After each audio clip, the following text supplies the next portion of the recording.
ባችሁ አንዱን አምላክ ነው እንጂ ሶስት አምላክ ሊኖር አይችልም። ግን መጽሐፋችሁ ተመልከቱ። መጽሐፋችሁ ምን ይላል? ስላሴ አለ። አዩ ዛሬ ሶስቱ ጌቶች በድንኳን ውስጥ እንደተናገዱ አለ። ሶስቱ ጌቶች አምላኮቻቸው ናቸው። እንዴት ብሎ ሶስት ጌታ ይኖራል? ቅዱስ ወገናችን አዳምጥ እስኪ። እንዴት ነው ሶስት አምላክ የሚኖረው? ስለዚህ ባካችሁ ሳይረፍድባችሁ ከእንደዚህ አይነት አስተምሮ እራሳችሁን አውጡ። አንድ አምላክ ነው ያለው ነው። እሺ አንድ ደግሞ የሚጨመላችሁ መሰላችሁ ኢየሱስ ላይ ነው።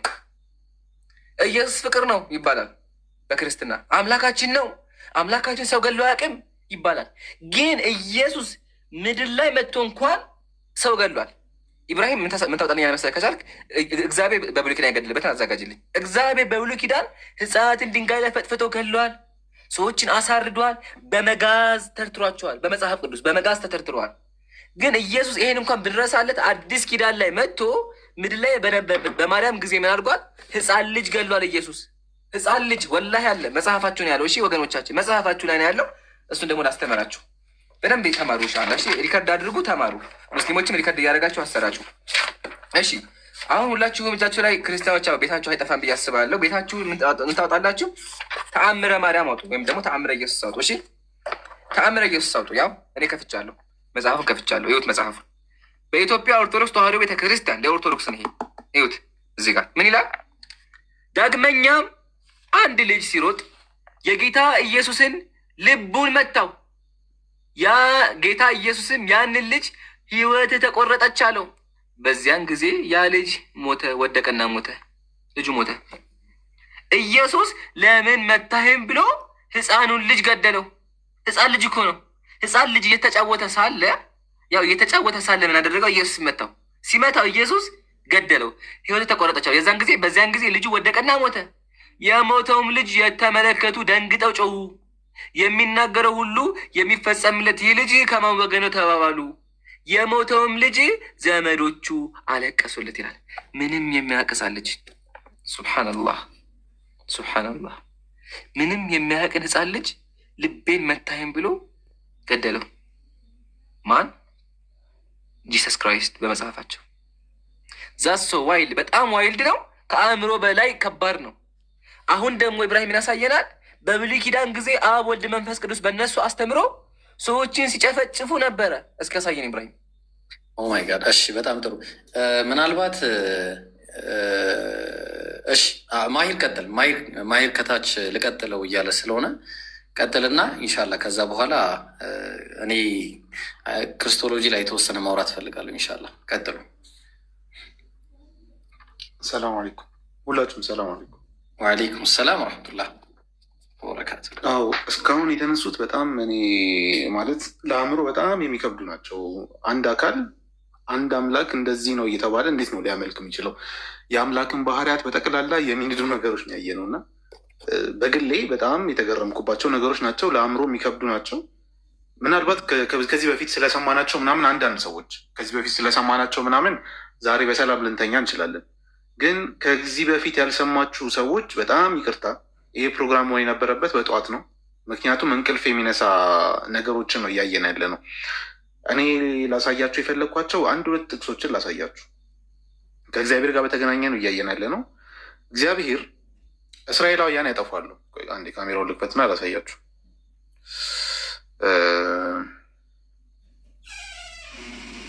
እስራኤላውያን እንግዲህ እግዚአብሔር ያጠፋሉ።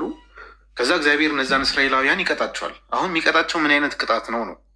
እነዛ እስራኤላውያን እነሱ ላጠፉት ነገር ወይም ደግሞ ሰዎቹ ላጠፉት ነገር የሚቀጡት እነማን ናቸው የሚለውን ነገር ስንመለከት መጽሐፍ ቅዱስ ላይ እንዲህ ይለናል። ተመልከቱት በደንብ። ኦሪት ዘሌዋውያን ምዕራፍ 26 ከቁጥር 27 እስከ 29 ያለውን በራሳቸው ተመልከቱት። ምን ይላል? እኔ ደግሞ በቁጣ እሄድባቸዋለሁ አለ እግዚአብሔር። ማንን? እነዚህ ጥፋት ያጠፉትን። ኦኬ ምን ሊቀጣቸው ነው? በጣም በቁጣ ሊቀጣቸው ነው። ስለ ኃጢአታችሁም 7 እጥፍ እቀጣችኋለሁ። በቃ በጣም ነው የምቀጣችኋለሁ። እና የወንዶች ልጆቻችሁንም ስጋ ትበላላችሁ፣ የሴቶች ልጆቻችሁንም ስጋ ምን ትላላችሁ? ትበላላችሁ። እግዚአብሔር የሚቀጣቸው ቁጣት ይሄ ነው። እንግዲህ ላይ ያሳያችሁ። እነዚህ ህፃናት ምንም የማያውቁ ህፃናት በቅጡ ራሱ ልጅነታቸውን ያላጣጠሙ ህፃናት እግዚአብሔር ለቅጣት ብሎ ምን እንዲደረጉ ያደርጋል? እንዲገደሉ አይደለም። ተገለው በክብር መቀበር ምናምን እሱ አይታሰብም። ተገለው ይበላሉ። ማን ይበላቸዋል? እነዛ ተቀጪዎቹ። አሁን ይሄ ቅጣቱ ለልጆቹ ነው ወይስ ደግሞ ለማን ነው ቅጣቱ? ጥያቄ የሚያስነሳ ነገር ነው። በተመሳሳይ ደግሞ ትንቢተ ኤርምያስ ላይ የአንድ ጊዜ ክስተት ምናምን አይደለም።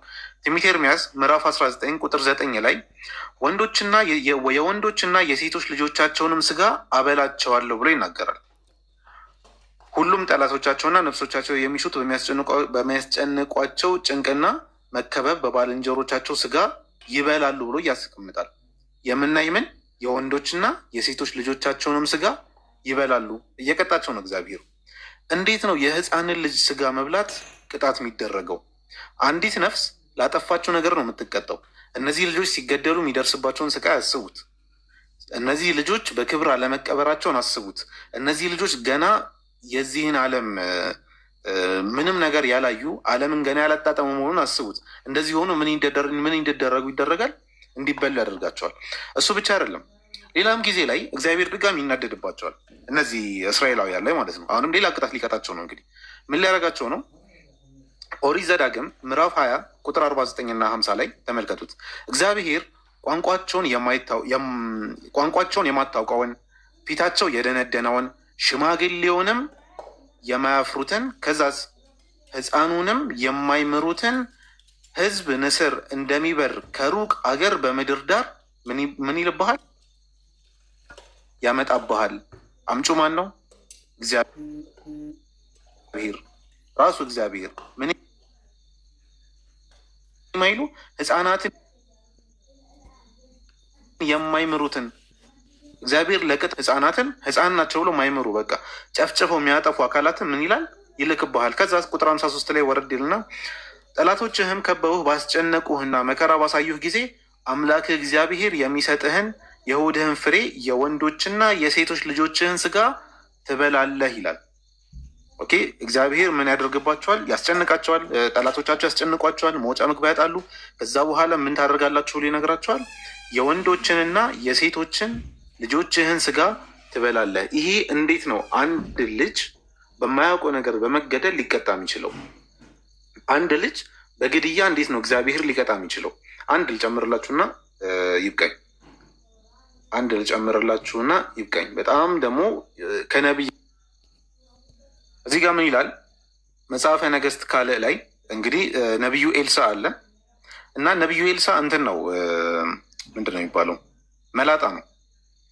መላጣ ነው፣ ጸጉር የለውም። ስለዚህ ልጆች እየተጫወቱ ነበርና አገኙት። መጽሐፈ ነገሥት ካልዕ ምዕራፍ 2 ቁጥር ስንት ላይ? ቁጥር 23 እና 24 ላይ አገኙትና ምን ይሉታል? ከዚያም ወደ ቤተል ወጣ፣ ነቢዩ ማለት ነው። በመንገድም ሲወጣ ብላቴናዎቹ ማለትም ሕፃናቱ ከከተማይቱ ወጥተው አንተ መላጣ ውጣ፣ ውጣ፣ አንተ መላጣ ውጣ ብለው ምን አሉበት? አፌዙበት። ሕፃናት ናቸው፣ እርግጥ ነው ያፌዘ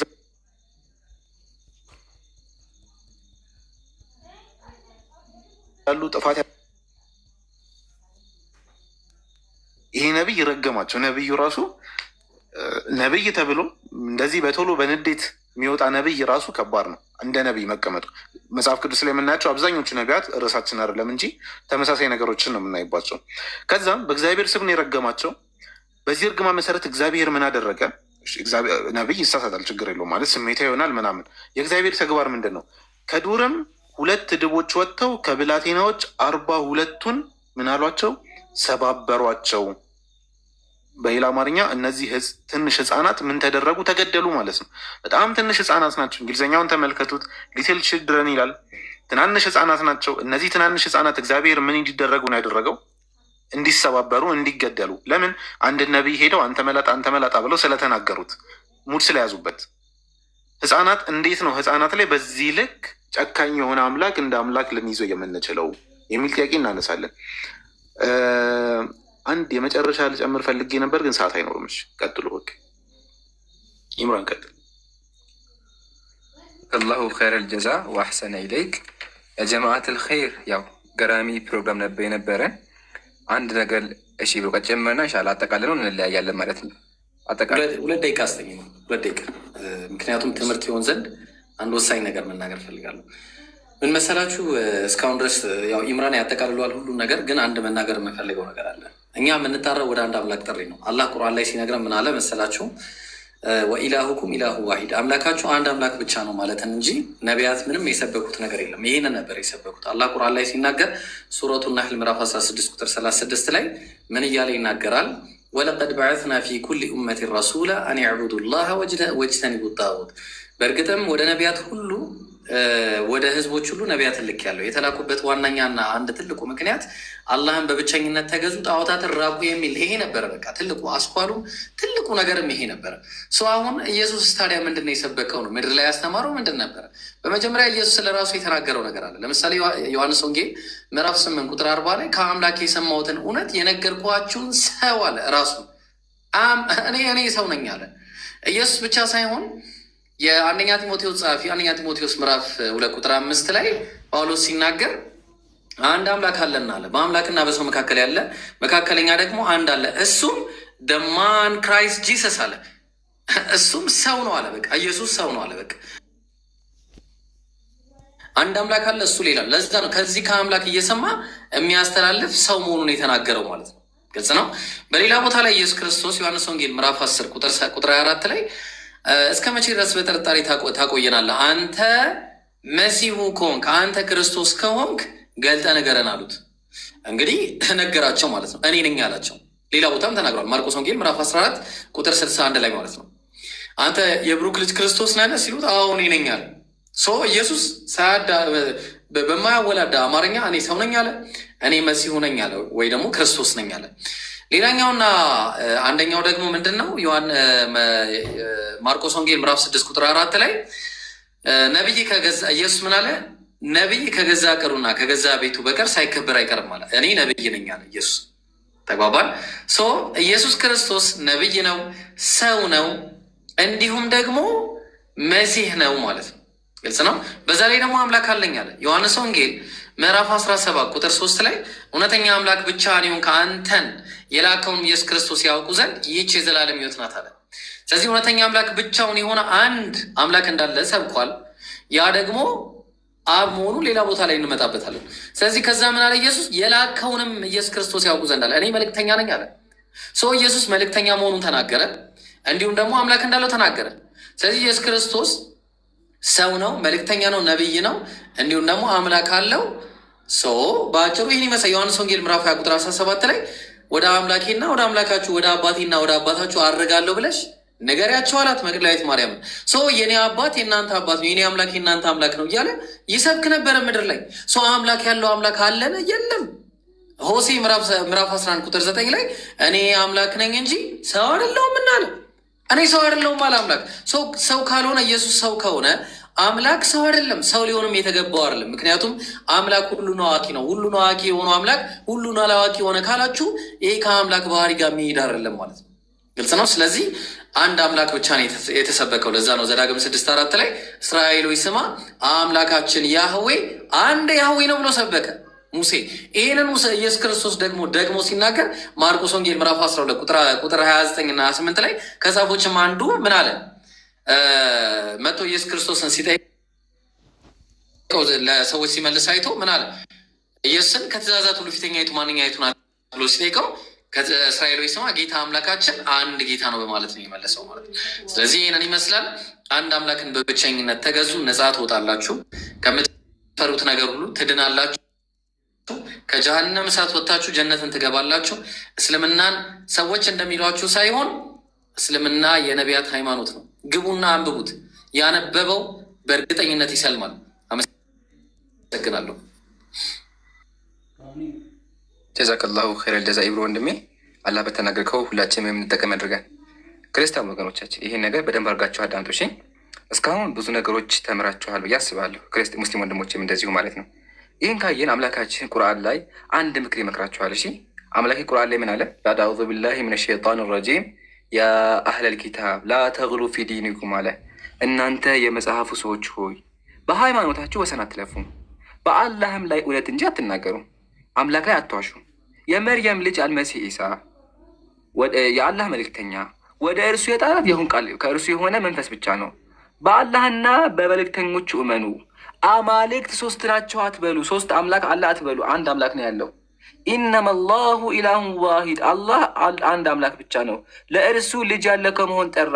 በሰማያትና በምድር ያለው በእርሱ ነው፣ መመኪያም በአላህ በቃለ። ይሄን አምላክ አምልኩ ወገኖቻችን። ሶስት አምላክ ማምለክ ገሃነም ያስገባል። አምላክ ቅንድብ አለው፣ አምላክ አብራክ አለው፣ አምላክ እንደኔ ይሮጣል ብሎ መናገር አምላክን መሳደብ ነው። እሺ ወገኖቻችን፣ አምላክ ሰዎችን አስገድሎ አምላክን መሳደብ ነው። ከዚህ አስተምር ወጥታችሁ ፍትሐዊ የሆነውን ነቢያት የሰበኩትን አንዱን አምላክ አምልኩ። አምላካችን ቁርአን ላይ ምን አለ? ወለቀድ በአትና ፊ ኩሊ ኡመቲን ረሱላ፣ በየህዝቡ ሁሉ መልእክተኛ ላክን፣ አን ያዕቡዱላህ፣ አላህን አምልኩ በማለት አለ። ስለዚህ ኢየሱስ የሰበከውን አምላክ አምልኩ። ኢየሱስ ምን አለ? ቅድም ኢብራሂም እንደጠቀሰላቸው ዮሐንስ ወንጌል ምዕራፍ 17 ላይ እውነተኛ አምላክ ብቻ የሆንክ አንተን የላከውንም ኢየሱስ ክርስቶስ፣ ኢየሱስ የተላከ ነው። ስለዚህ ባካችሁ ሰው ከማምለክ ወጥታችሁ አንዱን አምላክ አምልኩ። ይሄ ጥሪያችን ነው። በዚህ ነገር ከቀጠላችሁ ገሃነም ነው የምንገቡት። አምላክ ከወንድ ጋር ይሳሳማበት ካላችሁ፣ አምላክን ከሰደባችሁ ገሃነም ነው የምንገቡት። ለዛ አምላካችን ቁርአን ላይ ምን አለ? ወማ ቀደሩላህ ሐቀ ቀድሪ፣ እነዚህ ሰዎች አምላክን ተገቢ ክብሩን አላከበሩትም ይላል። ስለዚህ ባካችሁ አምላክ ላይ አትዋሹ ነው። ይህን ሁላ ስንላቸው እነሱ ተመክቱ። ምን ይህን ሁላ ሰብከናቸዋል አይደለ? እነሱ ተመክቱ የሚሉትን መጽሐፋቸው ላይ ምን አሉ? አርጋኖ ላይ ማለት ነው። በዕብራይስጥ ማርያም የተባልሽ የተመረሽ የእመቤቴ የድንግል ማርያም ሆይ አንቺ ደግሞ በጠላቶቼ አንገት የብረት ዛንጅር አግቢባቸው፣ አንገታቸው ላይ ፌሮ ይሰካባቸው፣ የመለከታቸውን ድምፅ አክብጂ፣ ደንቆሮ አድርጊው፣ እርሳቸውንም በቀፎ በቅርጫት በእግር እሰሪያቸው፣ በአንገታቸው ወጥመድ በከንፈራቸው ልጓም፣ በአፍንጫቸው ጉንፋን ላኪባቸው ይላል። ስናስተምራቸው ምን ብሎ ይጽፋሉ? በሰዎች ላይ በጠላቶቻችን ላይ የምንላኪባቸው ፌሮ ይግባባቸው፣ ጉንፋን የያዛቸው ይላሉ። ቀጥሎ ተመልከቱም እንደሚሉ እሳት፣ ብርድ፣ ረሃብ፣ ቸነፈር ይፍጃቸው ብላችሁ ትጸልያላችሁ። ክርስትና ብዙ ጊዜ ምን ብሎ ይነገራል? ኢየሱስ እኮ ምንድን ነው ያለው? ግራህን ለመታቀኝ ይህን ስጥ፣ ፓንት ለሰረቀ ሱሪ ጨምርለት፣ የረገማችሁን መርቁ ነው የሚባለው ይላላችሁ። ግን መጽሐፍ እየጻፋችሁ እንደዚህ ትራገማላችሁ። ኢቨን ከሱም አልፎ ተመልከቱማ በአላህ እናትና አባትን በምን መንገድ እንደሚሳደቡ ተመልከቱ፣ እንዲገባችሁ እና በዛው እንድታውቁ። እሺ ወገኖቻችን፣ ጀስት መጽሐፋችሁን ማወቅ ስላለባችሁ ምልክት አድርጌበት ነበር እንዴ።